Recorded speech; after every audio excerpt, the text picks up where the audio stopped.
দাঁড়ান, কোথায় যাচ্ছেন? আমি এই তো দোকানে যাচ্ছি।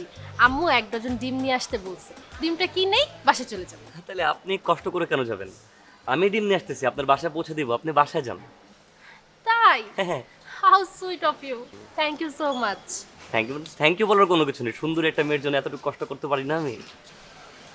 আমি যদি অসুন্দর হতাম তাহলে করতেন না?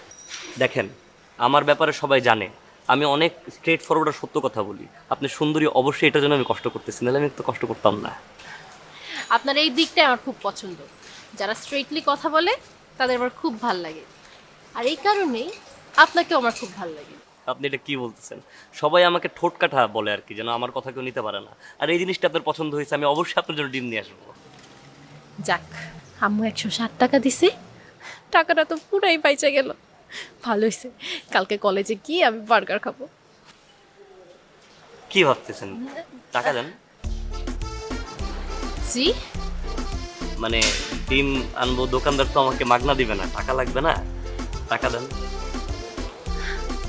ও হ্যাঁ, টাকা, আরে টাকা তো দেবই। হ্যাঁ আমি ভুলে গেছিলাম। বুঝছি, আচ্ছা আছে 10 টাকা কম আছে, আমি ভরে দিই, আপনি আমাকে আসলে দিয়ে দেন। হ্যাঁ না না, আপনার এত কষ্ট করা লাগবে না, আপনি একটা দিন কমাই না।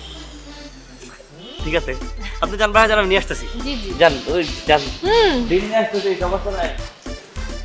কেমন ছ্যাঁচড়া ছ্যাঁচড়া রে, এমন কিপটা ছেলে আমি জীবনেও দেখি নাই। আরে মানুষটা ফর্মালিটি দেখায়, ও বলে যে আপু টাকাটা আমি দিয়ে দিব। তোর কপালে প্রেম জুটবে না জীবনে কোনোদিনই না।